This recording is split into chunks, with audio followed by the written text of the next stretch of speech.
नमस्कार दोस्तों, कैसे हैं आप लोग। 18 नवंबर 2020 के डेली एडिटोरियल डिस्कशन में आपका स्वागत है। देखते हैं आज कौन कौन से आर्टिकल डिस्कस करेंगे।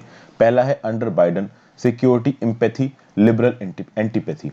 क्या बोला जा रहा है यहाँ पे, देखिए अमेरिका के पॉलिटिकल सर्कल में एक हिस्सा है जो इंडिया की आप कह सकते हो कि नॉन लिबरल पॉलिसीज के अगेंस्ट बोलता है हमेशा। जैसे कि फॉर एग्जांपल इंडिया में जो ह्यूमन राइट्स वायलेशन होते हैं उसका बेड़ा उठा लेते हैं अमेरिका में कुछ लिबरल्स और उसके अगेंस्ट बोलते हैं। इनके कुछ एग्जांपल्स है प्रमिता जयपाल, डेमोक्रेट पार्टी की ये एक बहुत इंपॉर्टेंट लीडर हैं। तो इनका ये बोलना है कि इंडिया वाले बहुत गलत करते हैं, ह्यूमन राइट्स वायलेशन करते हैं, अपनी माइनॉरिटीज का ठीक से ध्यान नहीं रखते हैं। तो एक झंडा सा उठा लेते हैं यहाँ पे अमेरिका में लोग। तो ये जो लिबरल वॉइस है, ये लिबरल वॉइस बहुत ज्यादा बढ़ने वाली है किसके अगेंस्ट, मोदी एडमिनिस्ट्रेशन के अगेंस्ट। किसके अंदर, बाइडेन के अंदर। ये बोला जा रहा है इस आर्टिकल में।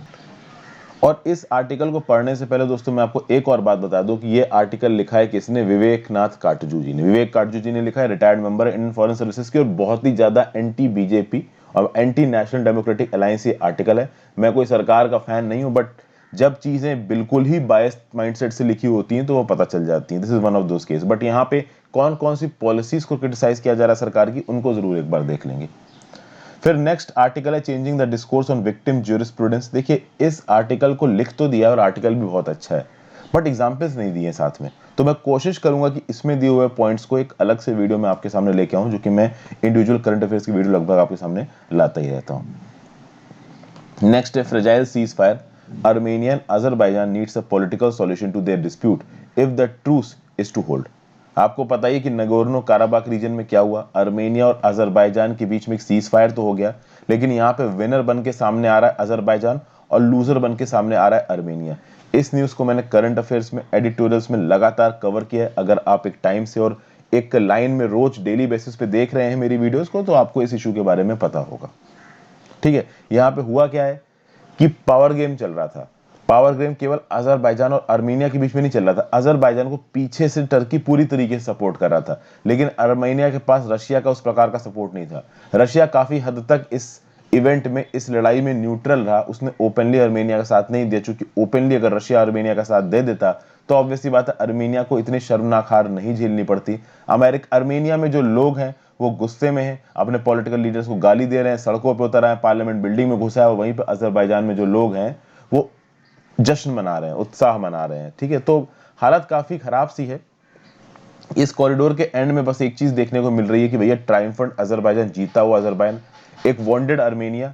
मतलब चोट खाया आर्मेनिया, और चोट खाया इंसान या देश खतरनाक होता है, ये हम सबको पता है। A cautious Russia and an ambitious Turkey. यहाँ पे जो सीज फायर हुआ है ये बहुत ही फ्रेजाइल सीज फायर है। ये कभी भी टूट के फिर से फुल फ्लेज्ड वॉर में बदल सकता है। तो बस एक छोटा सा रिवीजन ही करा दिया इस आर्टिकल में, कुछ खास और है नहीं। एक बहुत स्ट्रेटेजिक शहर है जिसका नाम है शूशा शहर। ये नगोर्नो काराबाख की कैपिटल से केवल 16 किलोमीटर दूर है। ये शूशा शहर जहां पे एथनिक अर्मेनियंस रहते हैं, पहले अर्मेनिया के कंट्रोल के अंदर था, अब ये अजरबैजानी कंट्रोल में चला गया। ठीक है, तो ये शहर काफी न्यूज में, इसको थोड़ा याद रखिएगा। Next is shot in the arm.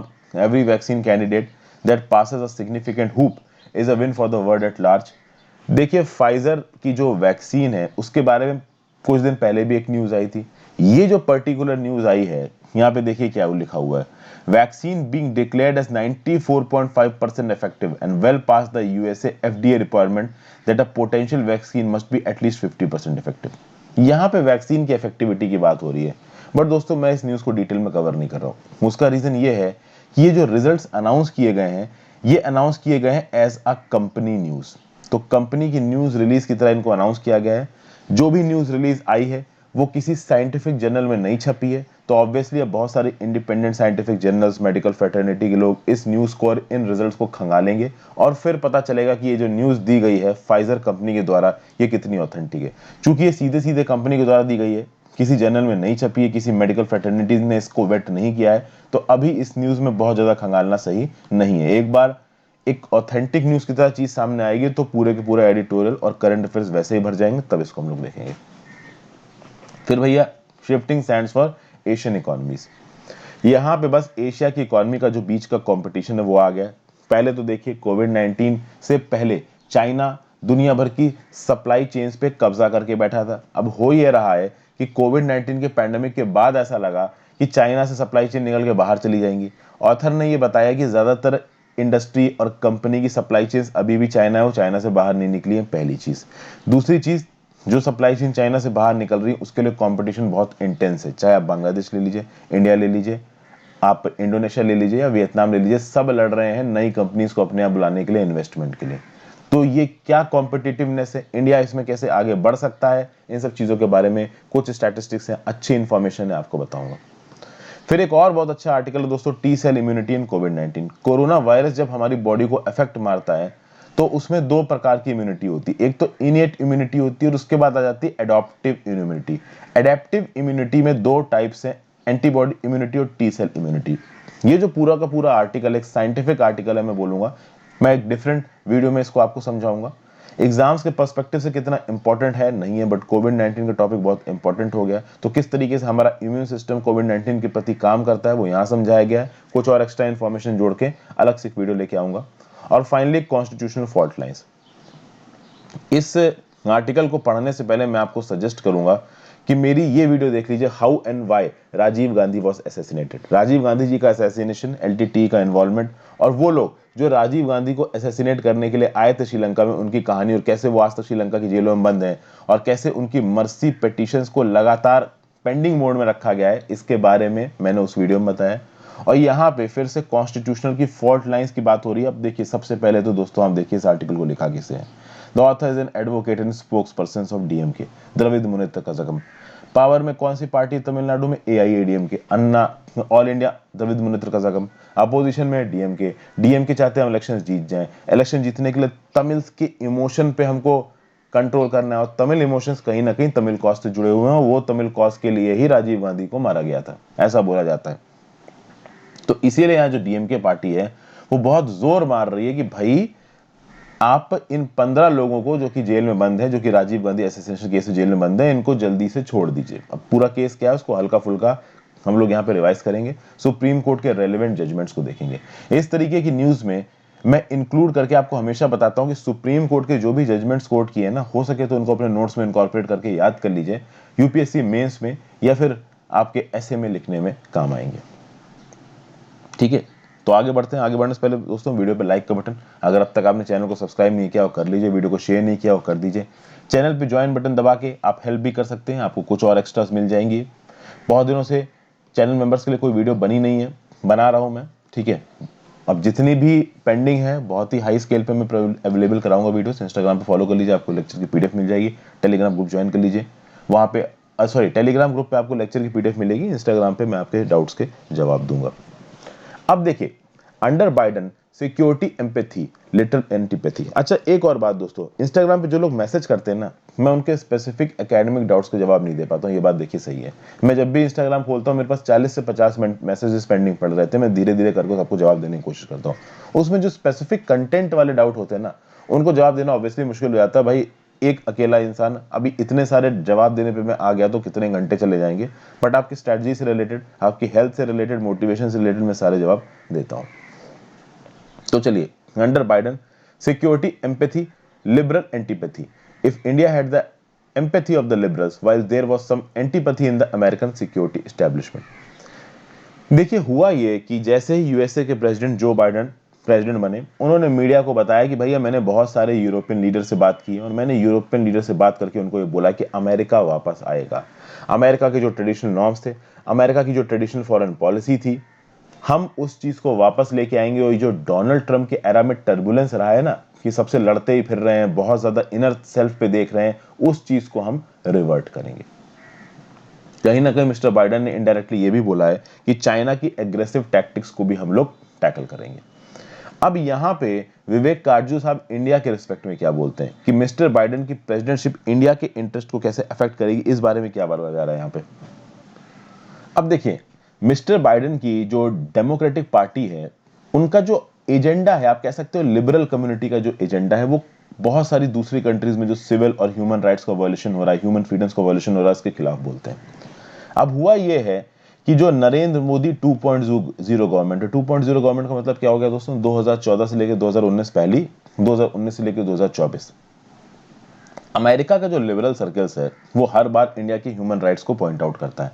उसके अगेंस्ट में नरेंद्र मोदी गवर्नमेंट ने कोई भी यहां पे रिएक्शन नहीं दिया है। तो यहां पे विवेक काटजू साहब का ये बोलना है कि भाई आप अमेरिका के साथ पार्टनरशिप करना चाहते हो, कहीं ना कहीं अमेरिका और इंडिया के इंटरेस्ट कॉमन है, सिक्योरिटी स्फीयर में, इकोनॉमिक स्फीयर में, कहीं ना कहीं माइलेटरल जो रिलेशंस है इंडिया और यूएसए के वो बहुत ज्यादा स्ट्रैटेजिक हैं।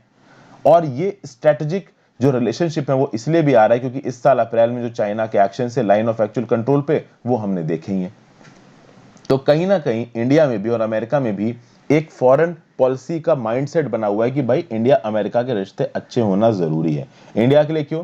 क्योंकि चाइना की एग्रेसिवनेस के अगेंस्ट अगर हम अमेरिका के साथ पैक्ट साइन करते हैं तो ऑब्वियस सी बात है चाइना थोड़ा कंट्रोल में रहेगा। और अमेरिका के लिए क्यों? क्योंकि अमेरिका की डोमिनेंस को इस समय पे वर्ल्ड ऑर्डर में चैलेंज करने वाली एक ही कंट्री है और वो है चाइना, क्योंकि चाइना ही इतनी बड़ी इकोनॉमी है जो अमेरिका के डोमिनेंस को चैलेंज कर सकती है। तो उस केस में एशिया में और इंडो पैसिफिक में अपनी ताकत को मेंटेन करने के लिए अमेरिका को इंडिया की जरूरत है। और ये भी बोला जा रहा है कि जो बाइडेन के आने से बायलैटरल ट्रेड सुधर जाएगा, जो भी ट्रेड एम्बार्गो इंडिया के प्रोडक्ट्स के ऊपर डोनाल्ड ट्रम्प ने लगाए थे वो हटाए जाएंगे, इमिग्रेशन इश्यूज को सॉल्व किया जाएगा, H1B वीजा को फिर से इशू किया जाएगा। ऐसी बहुत सी बातें यहाँ पे बोली जा रही हैं। बट विवेक काटजू साहब को एक चीज से बड़ी परेशानी है, वो है इंडिया के ह्यूमन राइट्स वॉयलेशन से। और इंडिया के ह्यूमन राइट वॉयलेशन को वो अमेरिका के लिबरल से जोड़ रहे हैं। देखिए भाई, बहुत सीधी बात है, हमारी सरकार अगर ह्यूमन राइट्स वॉयलेशन कर रही है, हमारी सरकार अगर गलत नियम कानून बना रही है, उसको हटाने का सिंपल तरीका है, आप वोट में वोटिंग डालिए और उनको हराइए। 2014 से लेके 2019 तक ये सरकार राज में रही, अगर उन्होंने कुछ गलत किया तो 2019 में इनको हारना चाहिए था। बहुत सारी चीजों में गलत किया है, लेकिन आपने देखा कि 2019 में इस सरकार को फिर से बहुमत मिला और पिछली बार से ज्यादा बहुमत मिला। तो जब बहुमत मिल रहा है सरकार को तो इसका मतलब क्या है कि कहीं ना कहीं देश के लोग ही जिता रहे हैं सरकार को, अपने आप से उड़ के तो सरकार जीत नहीं रही है। समझ रहे हैं बात को?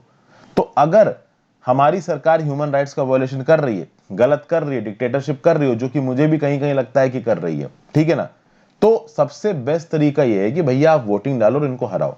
ये जो बुद्धिजीवी आ जाते हैं ना कुछ, जो ये बोलने लगते हैं कि नहीं भाई अमेरिका का लिबरल सर्किल बोल रहा है कि इंडिया में ह्यूमन राइट वॉयलेशन गलत कर रहे हैं तो मोदी जी क्या करेंगे? अरे मोदी जी क्या करेंगे भाई? मोदी जी और जयशंकर साहब तो इंडिया के हिसाब से बोलेंगे ना। अमेरिका में बैठने वाली एक वुमेन प्रमिता जयपाल इंडिया की ह्यूमन राइट्स पे कमेंट करने वाली होती कौन है? Who are they to comment on the India's internal security? अगर इंडिया की इंटरनल सिक्योरिटी की बात है तो देश के लोग उजागर हो भाई, सीधी बात बोलेगी आप जो कर रहे हैं वो गलत कर रहे हैं।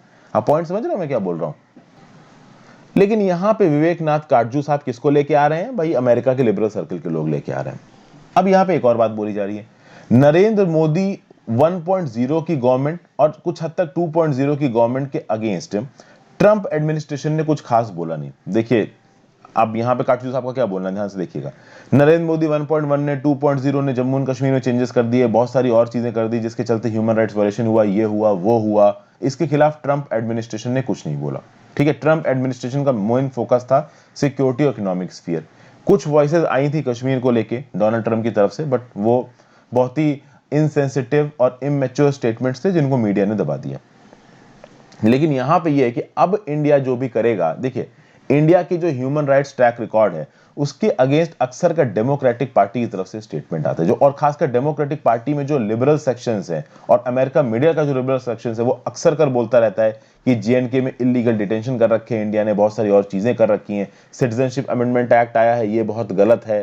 तो इन सब चीजों के अगेंस्ट बात की गई है और ये सब चीजें बहुत ओपन में तब आ गई थी जब हमारे external affairs minister S Jaishankar साहब यूएसए गए। यूएसए में उनको एक सेमिनार अटेंड करना था, उस सेमिनार में कांग्रेस वुमेन प्रमीला जयपाल भी आने वाली थी। ये इंडियन ओरिजिन की हैं लेकिन डेमोक्रेटिक पार्टी मेंबर और बहुत ही लेफ्टिस्ट इनके व्यू पॉइंट और ये बहुत क्रिटिसाइज करती हैं इंडियन गवर्नमेंट को ह्यूमन राइट्स इशू को लेके।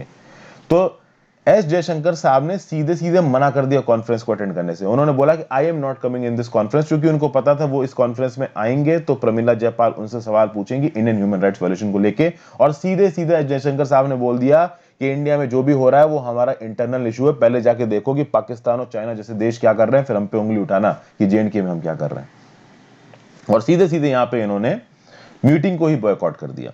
ठीक है, ये प्रमिता जयपाल इसलिए भी न्यूज में थी क्योंकि इन्होंने एक रेजोल्यूशन इंट्रोड्यूस किया था हाउस ऑफ रिप्रेजेंटेटिव्स में, ये बोलते हुए कि जेएनके में 5 अगस्त को सरकार ने जो भी किया वो गलत है। आप रेजोल्यूशन इंट्रोड्यूस करो ना, जब गिलगित बल्तिस्तान को अलग प्रोविंस बना रही है पाकिस्तान, और जब चाइना इस तरीके के वो ले रहा है, अब डेमोक्रेट्स चाइना के अगेंस्ट एक लिमिट से ज्यादा कभी बोलते ही नहीं, उनका चुप्पी रहती है, मुंह बंद रहता है उनका चाइना के अगेंस्ट। वो तो रिपब्लिकन ट्रंप था जो इतना बोलता था, हालांकि ट्रंप भी अलग ही लेवल के सन की थे, ठीक है ना, वो चाइना के तो पीछे पड़ गया, बट उनकी पॉलिसीज में कोई कंटिन्यूअस था ही नहीं, वो क्या कर दे क्या ना कर दे कुछ नहीं बोल सकते। कम से कम डेमोक्रेट पार्टी में ये तो है कि उनकी आइडियोलॉजी थोड़ी फिक्स है, थोड़ा प्रिडिक्टेबल रहता है हिसाब कि ये आएगा कि अभी ये नहीं आएगा। तो जैसे कि for example house foreign relations committee की जो मीटिंग थी, जयपाल जी वहां पे होती, इसीलिए मिस्टर जयशंकर ने उस मीटिंग को बॉयकॉट कर दिया और बाद में उससे पूछा कि आप मीटिंग को बॉयकॉट कर रहे हैं तो आप इंडिया की क्या इमेज लेके सामने आ रहे हैं, अपनी क्या इमेज लेके सामने आ रहे हैं। तो सीधे सीधे एस जयशंकर साहब ने बोला कि मेरी इमेज और इंडिया की इमेज यूएसए के एक अखबार पे डिपेंड नहीं करती है। तो एक बहुत स्ट्रांग स्टेटमेंट था और यूएसए की डेमोक्रेट पार्टी को भी यहां पे एक स्ट्रांग स्टेटमेंट चला गया था। अब देखिए विवेकनाथ काटजू साहब यहां क्या बोल रहे हैं। विवेकनाथ काटजू साहब ये बोल रहे हैं कि सरकार तो ये सोच रही है कि चाइना के राइज के चलते और ओवरऑल स्ट्रेटेजिक रिलेशनशिप के चलते जो लिबरल मीडिया है अमेरिका का और डेमोक्रेट पार्टी का, वो कभी इंडिया से एक लिमिट से ज्यादा लड़ाई करेगा ही नहीं। बट कुछ तो ऐसा लिबरल मीडिया है जो इंडिया के अगेंस्ट बोलेगा, तो उसमें फिर नरेंद्र मोदी गवर्नमेंट क्या करेगी। मतलब कि इंडिया में जो लिबरल क्लास है, वो लिबरल क्लास भी मैं नहीं बोलूंगा, जो एंटी गवर्नमेंट क्लास है, अब वो इस हद तक नीचे गिर गई है कि गवर्नमेंट को क्रिटिसाइज करने के लिए जब वो देश में चीजों को मोबिलाइज नहीं कर पा रहे हैं, तो वो बाहर के फॉरेन सेक्शंस के मीडिया को खंगाल रहे हैं। अगर आपको देश की गवर्नमेंट से प्रॉब्लम है, वोट डालिए और हराइए, this is the only solution. आगे बात करते हैं, shifting sands for Asian economies. India faces an uphill task in maintaining its viability against highly competitive country. जब पोस्ट पैंडेमिक ग्लोबल इकोनॉमी की बात की गई, मतलब कोरोना के बाद की ग्लोबल इकोनॉमी की बात की गई, तो ऐसा लगा कि चाइना की ये जो अपील है ना एज अ बिजनेस डेस्टिनेशन, ये फेड कर जाएगी। ठीक है ना, सबको लगेगा कि ये जो भैया चाइना है इसने कोरोना वायरस फैला दिया, अब इसको ग्लोबल मैन्युफैक्चरिंग हब बनाना ठीक नहीं है, सप्लाई चेन यहाँ से निकालो वगैरह वगैरह, ऐसी बातें होने लगी। और जब ऐसी बातें होने लगी तो भाई खंगालने लगे दुनिया भर के मार्केट्स। तो इंडिया दिखने लगा, वियतनाम दिखने लगा, इंडोनेशिया दिखने लगा, बांग्लादेश दिखने लगा, फिलीपींस दिखने लगा, इस तरीके की कंट्रीज नजर आने लगी लोगों को। अब यहां पे अगर बात की जाए तो क्या बिजनेसेस चाइना से बाहर निकले हैं, देखिए कुछ हद तक तो बिजनेसेस चाइना से बाहर निकले हैं, ठीक है ना, लेकिन एक प्रॉब्लम है। कुछ इंडस्ट्रीज की अगर आप बात करो, जैसे टेक्सटाइल और अपैरल्स, ये इंडस्ट्रीज बांग्लादेश में गई हैं, श्रीलंका में गई हैं, क्योंकि इन इंडस्ट्रीज में चाइना में जो कॉस्ट है, खासकर जो लेबर कॉस्ट है, वो बढ़ रही है। तो इस टाइप के बिजनेसेस जहां पे लेबर इंटेंसिव इंडस्ट्रीज है, वहां पे चाइना की इकोनॉमी में लेबर कॉस्ट बढ़ रही है, उनकी तनख्वाहें बढ़ रही हैं, तो ये इंडस्ट्रीज थोड़े से इनके प्रॉफिट कम कर रहे हैं, तो ये दूसरी कंट्रीज में जा रही हैं। तो बांग्लादेश और श्रीलंका जैसी कंट्रीज में कम दाम पे लोग मिल जाएंगे।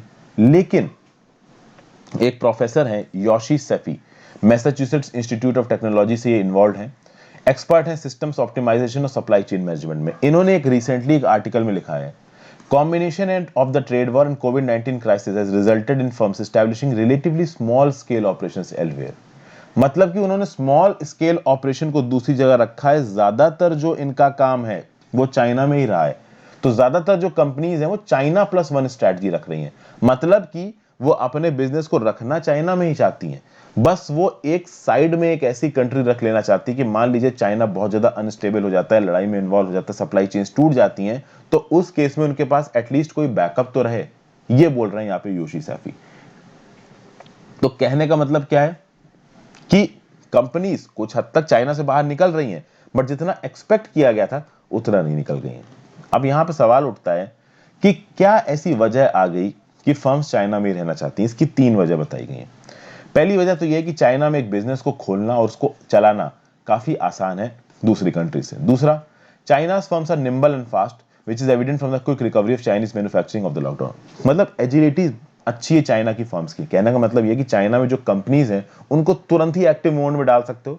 तो बिल्कुल कोरोना वायरस का पैंडेमिक लगा, लॉकडाउन लगा, डोरमेंट मोड में चली गई, एकदम से एक्टिव हुई, वो क्विक रिकवरी हुई चाइनीज मैन्युफैक्चरिंग की आफ्टर द लॉकडाउन। और तीसरा, जो बड़ी बड़ी ग्लोबल कंपनीज है ना, उन्होंने डेकेड्स सालों खर्च कर दिए हैं अपनी सप्लाई चेन्स को चाइना में बनाने में। इसके लिए बहुत सारा पैसा खत्म होता है, टाइम खत्म होता है। अब अगर आपको यही सालों से एस्टैब्लिश्ड सप्लाई चेन्स को चाइना से बाहर निकालना है, तो पैसा भी लगेगा, टाइम भी लगेगा, और ऑब्वियस सी बात है जो कंपनीज निकाल रही हैं अपनी सप्लाई चेन्स को चाइना के से, उन को पाने के लिए बहुत सी एशियन इकोनॉमीज में इंटेंस कंपटीशन शुरू हो गया है। ये Asian economies obviously Vietnam, India, Bangladesh और इंडोनेशिया है। इंडिया इसमें काफी पीछे है, वियतनाम, बांग्लादेश बाजी मारते हुए नजर आ रहे हैं। ठीक है, तो कंपनीज निकल रही है नो डाउट चाइना से, बट उस लेवल पे नहीं निकल रही हैं जिस लेवल पे एक्सपेक्ट किया गया था कि ये निकलेंगी। अब यहां पे ऑथर ने स्वीडिश नोबेल लॉरिएट की एक पब्लिकेशन को कोट किया। 1968 में पब्लिकेशन आया था Asian drama and inquiry into the poverty of nation. उसमें यह बोला गया था कि जो साउथ और साउथ ईस्ट एशिया है यहां पे ज्यादा डेवलपमेंट हो नहीं पाएगा, लेकिन आज की डेट में हम लोग देख रहे हैं कि जो ज्यादातर डेवलपमेंट हुआ है वो साउथ और साउथ ईस्ट एशिया में हुआ है। और एशियन ड्रामा में जो सबसे इंपॉर्टेंट चीज अभी रिसेंटली हुई है वो है RCEP, regional comprehensive economic partnership, जिसके ऊपर मैंने परसों एक वीडियो बनाई है। तो RCEP मेरे नाम के साथ यूट्यूब में सर्च मारिए, आपको वो वीडियो मिल जाएगी, एक बार आप उस वीडियो को देखिए जाके। तो ये जो नया एशियन ड्रामा है उसमें RCEP इंपॉर्टेंट है। 15 मेंबर कंट्रीज का एक ग्रुप बना है, 30% ऑफ द ग्लोबल GDP और उससे ज्यादा की उनकी ओवरऑल पॉपुलेशन। अभी इतनी बड़ी चीज होने से होगा ये दोस्तों कि देखिए, ज्यादातर जो कंट्रीज है दुनिया भर की वो चाइना +1 स्ट्रेटजी कर रही है। RCEP आ गया है तो 15 कंट्रीज एक ट्रेड पैक्ट में बंध गई हैं और कहीं ना कहीं उनके बीच में जो ट्रेड होगा उसके ऊपर इंपोर्ट ड्यूटीज लगेंगी नहीं। यहां पे इंडिया के सामने कुछ चैलेंजेस आ रहे हैं, 3 प्रकार के चैलेंजेस हैं इंडिया के सामने। पहला चैलेंज तो ये है, first is the task of increasing domestic public investment which have a central role in economic activity for both demand and supply sides। आप बोलोगे भैया डोमेस्टिक पब्लिक इन्वेस्टमेंट क्या होगा? पब्लिक इन्वेस्टमेंट मतलब कि जब सरकार पैसा खत्म करती है। आपको पता है चाइना आज की डेट में मैन्युफैक्चरिंग इंडस्ट्री में और आपकी इंडस्ट्री में इतना आगे क्यों है? क्योंकि उनकी सरकार ने पैसा बहाया है अपनी इंडस्ट्री को बढ़ाने के लिए। इंडिया में ऐसा नहीं हो रहा है। इंटरनेशनल मॉनेटरी फंड का एक डाटा है, ये बोलता है कि अगर आप GDP के 1% का पब्लिक इन्वेस्टमेंट बढ़ाते हो तो इससे GDP 2.7% से बढ़ सकती है, प्राइवेट इन्वेस्टमेंट 10% से बढ़ सकता है, एम्प्लॉयमेंट 1.2% से बढ़ सकता है। इसका मैं आपको बेस्ट एग्जांपल देता हूं, PLI scheme, productivity linked incentive scheme. इसके चलते डोमेस्टिक पब्लिक इन्वेस्टमेंट हमारी सरकार बढ़ाने की कोशिश कर रही है। अब जब प्राइवेट एंटरप्राइजेस को दिख रहा है कि एक देश में सरकार बहुत ज्यादा पैसा दे रही है प्राइवेट एंटरप्राइजेस को खोलने के लिए, तो प्राइवेट एंटरप्राइज में भी कॉन्फिडेंस आता है कि चलो भाई यहां चलते हैं और इन्वेस्ट करते हैं। लेकिन इसमें बहुत सारे और फैसेट्स होते हैं कि टैक्स लॉस आपके बहुत डिपेंडेबल होना चाहिए, अगर इकोनॉमिक डाउन टर्न आ जाता है तो सरकार की तरफ से सपोर्ट मिलना चाहिए, इस तरीके की चीजों की बात भी होती है। अब इंडिया में सरकार जब एक लिमिट से ज्यादा कैपिटलिस्ट को या बिजनेस क्लास को सपोर्ट देती है तो लोगों को लगने लगता है कि ये तो एंटी पुअर है और प्रो कैपिटलिस्ट है। तो सरकार के सामने भी जो चैलेंजेस है ना वो छोटे नहीं है। तो सबसे पहली चीज तो दोस्तों ये है कि इंडिया की सरकार को खर्चा ज्यादा करना पड़ेगा, पब्लिक इन्वेस्टमेंट बढ़ाने पड़ेंगे। इसी बेसिस पे चाइना और वियतनाम जैसी कंट्रीज ग्रो कर रही है और इंडिया को भी इसी बेसिस पे ग्रो करना है। सरकार अगर अपना पैसे को खुले दिल से खत्म नहीं करेगी तो उसको प्रॉब्लम हो सकती है। और पैंडेमिक से ही पहले हमारी जो डोमेस्टिक इन्वेस्टमेंट है, खासकर डोमेस्टिक पब्लिक इन्वेस्टमेंट है, वो कम है, इनको बढ़ाना जरूरी है। तो पहली बात तो ये बोली गई। दूसरी बात क्या बोला गया? India needs a major overall in a trade policy as in pre-COVID-19 era world trade has been rattled by tendencies of rising economic nationalism। देखिए, डोनाल्ड ट्रम्प ने इकोनॉमिक नेशनलिज्म और यूनिलैटरलिज्म के कॉन्सेप्ट ले आए हैं कि भैया यूएस इकोनॉमी में जो नौकरियां हैं वो यूएस के लोगों के लिए हैं, ठीक है, बाहर के लोगों को हम नहीं आने देंगे, मतलब यूनिलैटरलिज्म हम करेंगे, अपने लिए करेंगे, हम दुनिया भर के लिए नहीं करेंगे। ठीक है, अब यहां पे 2 इफेक्ट्स की बात की जा रही है, एक तो वॉलमार्ट इफेक्ट, एक स्विचिंग इफेक्ट। इन इफेक्ट्स में बहुत डिटेल में घुसने की जरूरत नहीं है, इतना समझ लीजिए RCEP के आने से होगा क्या? एक ट्रेड पैक्ट बन गया। अभी आप सोचिए 15 मेंबर कंट्रीज अपने ज्यादातर सामान को दूसरी कंट्रीज में बिल्कुल लीस्ट इंपोर्ट ड्यूटी पे भेज सकते हैं। तो वियतनाम का सामान ऑस्ट्रेलिया जा सकता है और ऑस्ट्रेलिया वाले ज्यादा इंपोर्ट ड्यूटी नहीं लगा पाएंगे। और वही वियतनाम का सामान मान लीजिए इंडिया आता है जो कि RCEP का मेंबर नहीं है, इंडिया वाले अगर इंपोर्ट ड्यूटी लगाएंगे तो वियतनाम का सामान इंडिया में हो जाएगा महंगा और इंडिया वाले उस सामान को मंगाएंगे नहीं।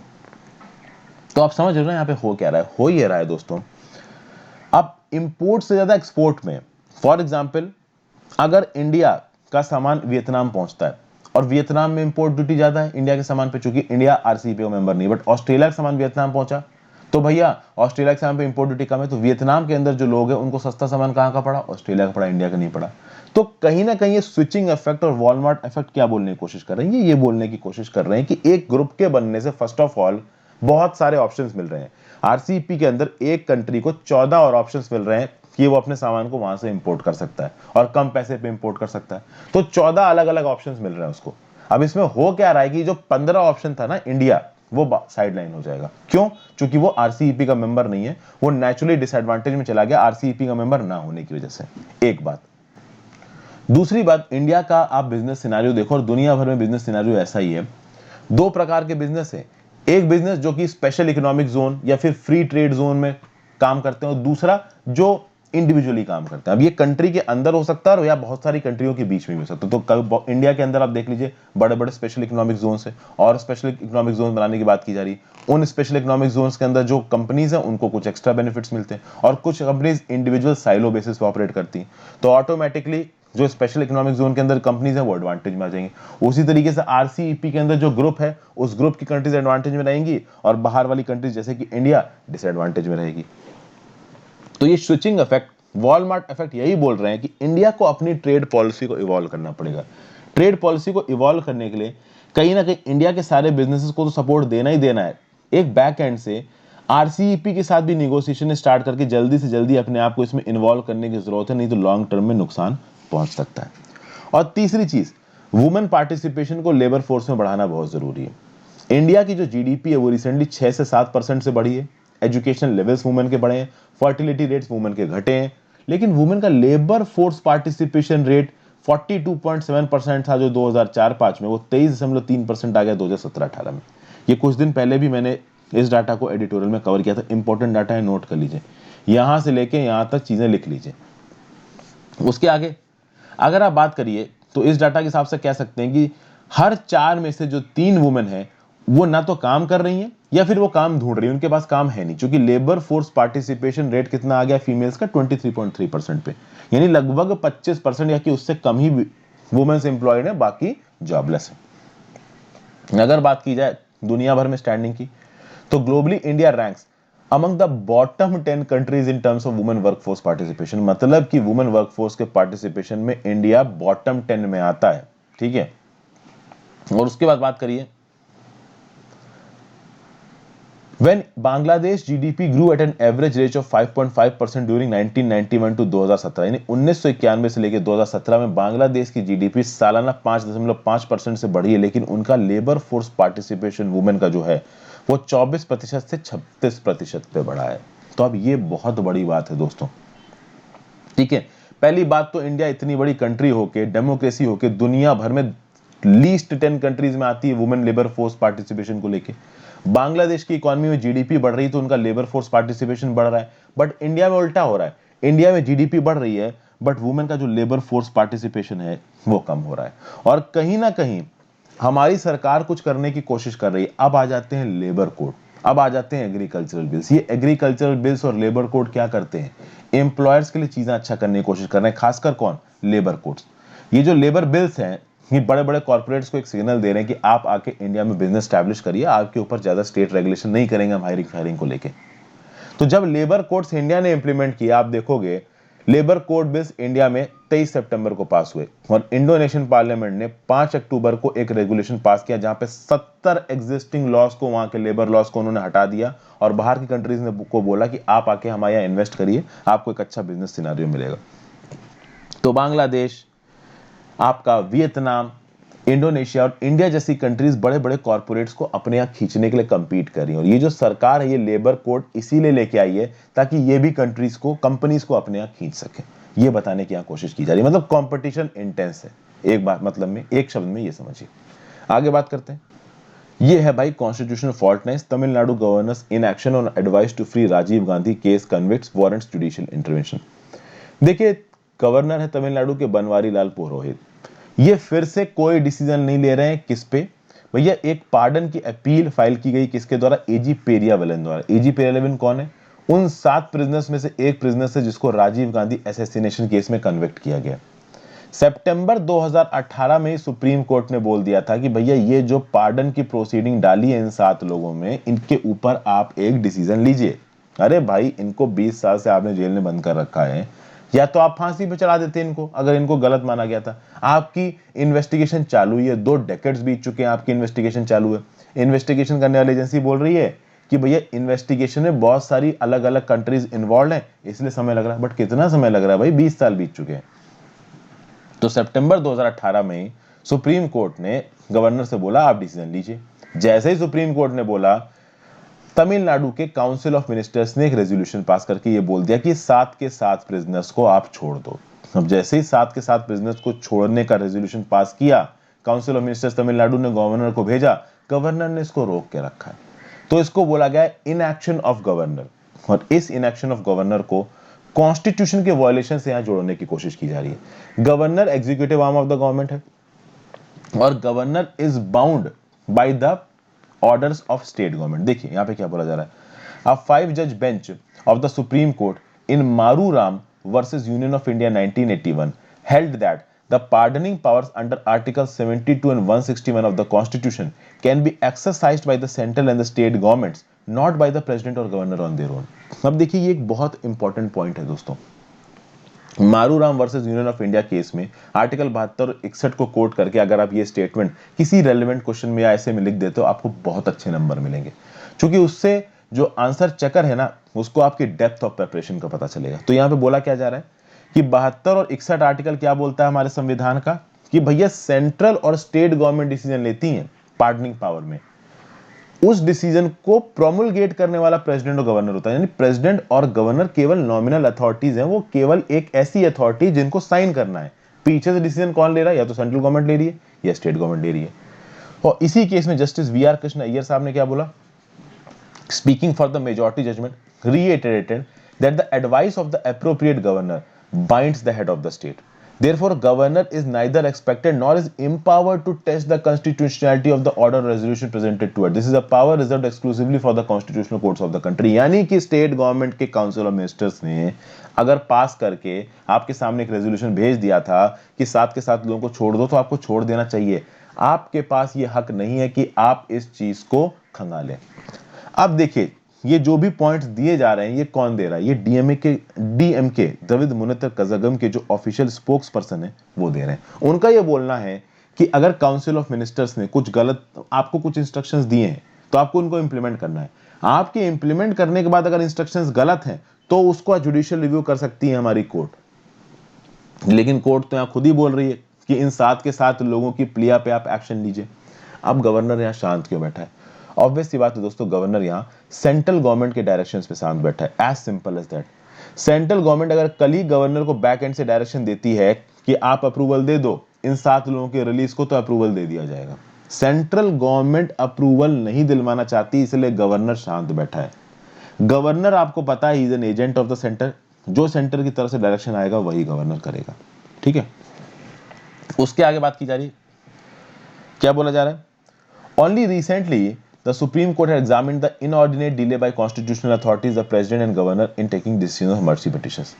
देश भर के कोर्ट में तो नहीं, प्रेसिडेंट और गवर्नर के सामने जो मर्सी पिटीशन आती हैं उन पे डिसीजन लेने में समय लगाते हैं प्रेसिडेंट और governor. Shatrughan Chauhan versus Union of India case में सुप्रीम कोर्ट ने क्या बोला? सुप्रीम कोर्ट ने प्रिंसिपल दिया presumption of dehumanising effect of the delay. बोला यह गया कि भाई देखिए, अगर किसी पर्सन ने अपनी मर्सी पिटीशन डाली है तो या तो आप उस मर्सी पिटीशन को एक्सेप्ट कर लो या आप उसको रिजेक्ट कर दो।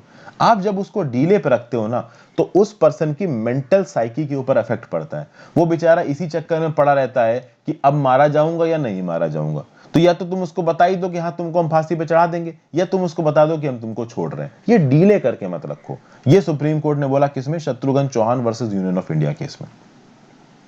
ठीक है, Supreme Court confirmed that the due process guaranteed under Article 21 was available to each and every prisoner till his last breath। यानी Article 21 राइट टू लाइफ हर प्रिजनर्स के पास लास्ट ब्रेथ तक भी है। और अगर आप उसको ये नहीं बता रहे हो कि भैया उसको फांसी पे चढ़ाया जाएगा, नहीं चढ़ाया जाएगा, कब चढ़ाया जाएगा, कहीं ना कहीं उसके राइट टू लाइफ का वायलेशन हो रहा है। तो सुप्रीम कोर्ट ने under article 32 of the constitution अपने रिट जुरिस्डिक्शन को एक्सरसाइज करके बोला कि भैया ये जो 15 कन्विक्ट्स हैं, इनका जो देखिए, to commute the death sentences of 15 convicts and essentially interfered when an inordinate delay to perform a constitutional function was brought to his notice. बहुत लंबे समय तक इनको फांसी पे नहीं चढ़ाया गया। जब बहुत लंबे समय तक इनको फांसी पे नहीं चढ़ाया गया, सुप्रीम कोर्ट ने क्या बोल दिया कि भाई ठीक है, आप इनको फांसी पे नहीं चढ़ा रहे हो तो इन 15 कन्विक्ट्स की डेथ सेंटेंस की सजा को हम लोग लाइफ इंप्रिजनमेंट में बदल रहे हैं। जैसे ये डिसीजन आया, तमिलनाडु चीफ मिनिस्टर ने बोला कि हम इनको पार्डन कर देंगे, सुप्रीम कोर्ट ने इस चीज के ऊपर रोक लगा दी। लेकिन फाइनली सुप्रीम कोर्ट 2018 से बोल रहा है कि भाई इनको छोड़ो, ठीक है ना, या कोई डिसीजन लो, नहीं छोड़ रहे हो तो सजा दो, कुछ तो करो, लेकिन आप कोई डिसीजन नहीं ले रहे हो, गवर्नर शांत बैठे हुए हैं। तो यहां पे एक और फैसट उठ के आता है कि कॉन्स्टिट्यूशनल ऑफिसर्स हैं, जो इंपॉर्टेंट कॉन्स्टिट्यूशनल ऑफिसर्स पे लोग बैठे, क्या उनको उनके एक्शंस के लिए रिस्पॉन्सिबल ठहराया जा सकता है? क्या गवर्नर और स्पीकर जैसे कॉन्स्टिट्यूशनल अथॉरिटीज को अपने एक्शंस के लिए रिस्पॉन्सिबल ठहराया जा सकता है? तो देखिए, for long governors like speakers consider themselves to be unanswerable for their action. However, the Apex Court has clarified that constitutionally functionaries are not exempt from judicial scrutiny. यानी कॉन्स्टिट्यूशनल फंक्शनरी स्पीकर और governor, इनके ऊपर भी judicial scrutiny हो सकती है। और 2020 में केस आया है Keisham Meghachandra Singh versus honourable speaker 2020। Supreme Court was asked to examine the speaker's inaction with regard to disqualification proceedings. यानी कि 10th शेड्यूल के अंदर आपने डिस्क्वालिफिकेशन नहीं किया, इसमें स्पीकर के इनएक्शन को क्वेश्चन किया गया और यह बोला गया, it was hitherto believed that powers of the speaker holding a constitutional office and exercising powers granted under the constitution were beyond the scope of the writ of mandamus. यानी कि speaker की तरफ से व्यू पॉइंट क्या आ रहा है कि speaker अगर इनएक्शन लेता है डिस्क्वालिफिकेशन प्रोसीडिंग्स में 10th शेड्यूल में, तो ये उसकी पावर है और ये सुप्रीम कोर्ट के रिट ऑफ मैंडेमस से बाहर है। यानी शेड्यूल डिफेक्शन प्रोसीडिंग्स के अंदर स्पीकर अगर इनएक्शन ले रहा है, अगर वो कोई एक्शन नहीं ले रहा है, तो that is not subject to judicial scrutiny. लेकिन एपेक्स कोर्ट बोल रहा है कि नहीं भाई, this is subject to judicial scrutiny. और ये तो एपेक्स कोर्ट ने राजेंद्र सिंह राणा वर्सेस स्वामी प्रसाद मौर्य 2007 के केस में ही बोल दिया था कि failure on the part of the speaker to decide the application seeking a disqualification can not said to be merely in the RAM of procedure and that is goes against the very constitutional scheme of education contemplating in the 10th schedule. यानी कि भैया, अगर आपके सामने disqualification की proceedings आई हैं और उसके ऊपर आप डिसीजन नहीं ले रहे हो, तो इसका मतलब ये नहीं है कि आप ये बोल दोगे कि भाई ये तो मेरा राइट है। ये आपका राइट नहीं है। 10th शेड्यूल में जो एंटी डिफेक्शन प्रोसीडिंग्स का जो बेसिक पॉइंट दिया गया है, उस पॉइंट को अगर आप वायलेट करोगे, अगर आप डिफेक्शन प्रोसीडिंग्स को या इस किसी तरीके के कॉन्स्टिट्यूशनल मैंडेट को वायलेट करते हो, तो स्पीकर का 10th शेड्यूल में ये डिस्क्वालिफिकेशन लॉ में, एंटी डिफेक्शन लॉ में जो व्यू पॉइंट है, जो भी एक्शन है, उसके ऊपर भी जुडिशियल स्क्रूटनी कर सकता है सुप्रीम कोर्ट। और ये कौन कौन से केसेस में बोला गया, ये मैंने ऊपर बता दिया। खासकर 2007 वाला जो ये केस है, ये याद रखिएगा, राजेंद्र सिंह राणा वर्सेस स्वामी प्रसाद मौर्य 2007। और ये चीज फिर से उठी है Keisham Meghachandra Singh versus honourable speaker 2020 में। तो ये दो important cases anti defection proceeding से रिलेटेड, दूसरा कॉन्स्टिट्यूशनल फंक्शनरीज को रिस्पॉन्सिबल ठहराने से रिलेटेड, और साथ साथ ये जो मर्सी पिटीशन वाली बात है, इसमें Shatrughan Chauhan versus Union of India, ये वाला केस याद रखिए।